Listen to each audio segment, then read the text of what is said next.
रायजोफोर दतमा माबानिफ्राय मा होनोमोनलाय बिल्डिंनिफ्राय सारा नुहुरजोबो आरो दतमा माबाखौहाय दखानखौ बिसोर गासिबो दखानजोब खालि एकटा डलार हेलो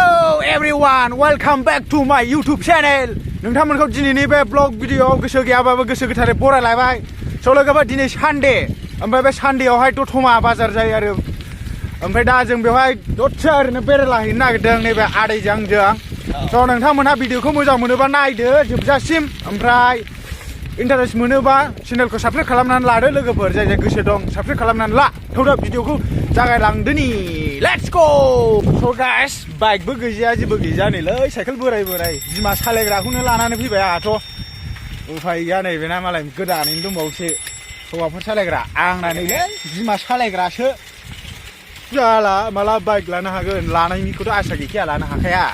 स' गाइस नै बेवहाय गुरुकुल स्कुल गोदान ओंखारदों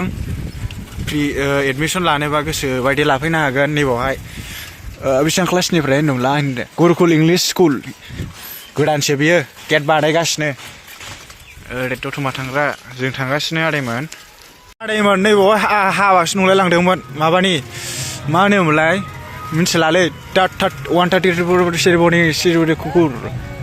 माबानि जयगुरुनि जों दा ओरै माबाथिंसो फैबाय मा होनोमोनलाय उपेन्द्रनाथ ब्रह्म फबनाय जायगाथिंसो थुलुंगाफुरिथिं आदैमोन जों नै ओरैथिं फैबाय ओरै नाहरब्रा बै उपेन्द्रनाथ ब्रह्म फबनाय जायगा दा बाजाराव थांखांनानै हाबनाय जाबा हाबसै गाइस जों दा ओरै थुलुंगाफुरिजों फैबाय आरो थुलुंगाफुरि दतमा ओइ बे दाहाय सिङाव हाबना देखायनोसै आंनि भिडिअ नुखांखाबाय नोंसोर ओमफ्राय ओरैथिं दतमा हाई सेकेन्डारि थाङो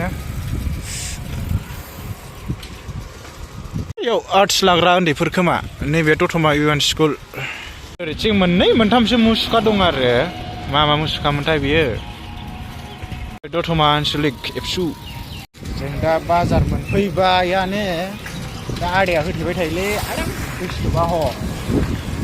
थांगासिनो रायजोफोर गाइस जों बाजार सिङाव हाबथ'वाखैलै गाइस जों दा फैग्रा हासुनोसो ओंखारदों आरो हासुखांबाय ओमफ्राय ओरैथिं बाजार जागासिनो साफ्रा सोलायजोब्बाय न' बानायजोब्बाय हाबलांसै हाब आदैमोन मा लाखोब्रा दासो फैया होननायखाय जुथा लाखो ना माखो जुथा सोर लाखो दैमाया लाबाय बेसेबां माखौ लाखो सेगा 250 लाबाय होमबा आंहा मैया लानो रोङासै आरो दिनैसो बायनांगौमोन गाइस जों दा सेगा जुथा बायनो नागिरदों सेगाखौ मैयासो बायदों आंहा ओमफ्राय बेहाबो बायबावनोसै खारनो मारै जाखो एयार कन्डिसनसो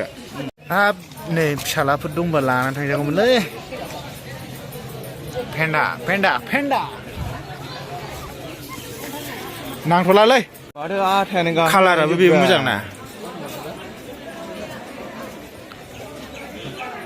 लादो बेखौनो कालारा गोसोमखौ लायो सम्पतियानो सेस टिफा मा लांफैखोब्रा सेन्देल दासो लोगो मोनदों जोंहा बिमा दङ बाजै मा बिदिखौ लानो नागिरदों गाननायलाय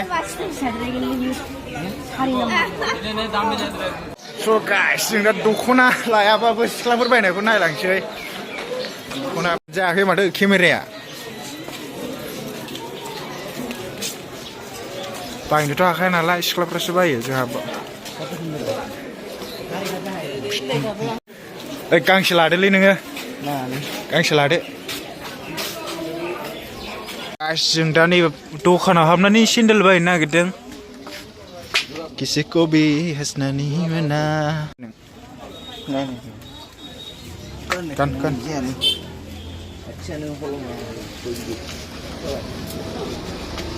जायो बरिया स' गाइस जाय बाजाराव ब्लग भिडिअ बानायनो ना दखान बहाबा थांनानै ब्लग भिडिअ खालामनो सोलों आरो रायलायनो सोलों लाजिनो नाङा रायलायदावबानो जेबो मोना दा आं बाजाराव ब्लग भिडिअ रायलायबावाखैसो आङो जिखुनु जाहा दखानावनो रायलायबावबाय bisa manggil ya Boria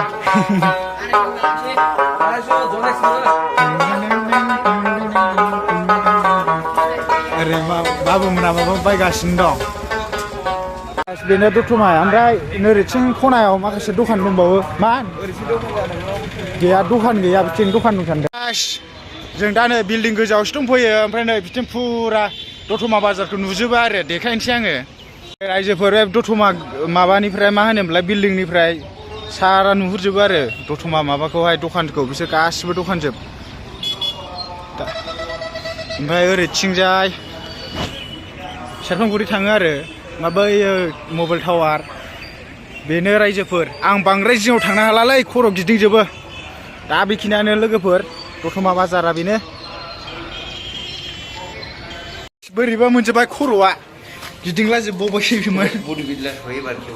जाला खर' बोरैबा मोनजोबो आयौ जोंना आयौ नै जोंना हाग्रामा सार दंबावोसो नै बावहाय पस्टाराव सेंग्रानि मोनदां हिट नुखायो ओमफ्राय नै बिसोर सोर मिथिला जिखुनु जाया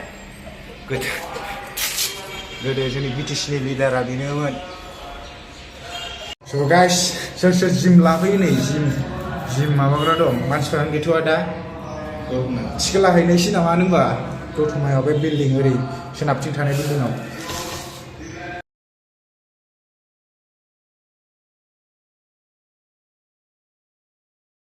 नागाव आयुर्वेदिक आयुर्वेदिक हाथायनि दखाने আছে এখানে आंथ' लाखायाना आंनो बाल माबा मा होनोमोनलाय हाथाय मारां खारनायनिनो बेनो जाय जाय थांखु जायो मा बिदि जायो हाथाय सिङाव सिथाबनाय बिदिया खारगोन आरोखि ओमफ्राय जिखुनु जाया बेखौ लांसै हाथाय साफा जानायनि पाउडार गाइसमोन जों दा रुटि जानो नागिरदों हटेल गिदिराव हाला जोङो गासिनो दं जानो थांसै गाइस एसे साहा लोंग्रोना लानोसै जों दा रुटि जानोसै हाब ना बाथोन ना माबा जाखो बेलाय सयाबिन बाथोन हाबोना बरिया जों दा बादामालिसो बायनो नागिरदों सिङाव बाथाम खालि एकटा डलार लानायसिगोन बेखौनो दे बेखौ बेसेबां हा नायनो बावबाय नामा स' गाइस जों दा थांसै आरो ओमफ्राय जाय बाजाराव ब्लग भिडिअ खालामनो बिसोरो बाजार थाबायनायावहाय रावखौबो नायनो नाङा बिदिनो केमेरायाव नायदो थाबायदो ब्लग भिडिअ रायलायबाय थादो जाम्बा होनबाबो सियान होनबाबो जाम्बा सानग्रायाथ' जाम्बा सानखायो जाम्बा सानैया सानखाया दावदो गाइस थांसै स' गाइस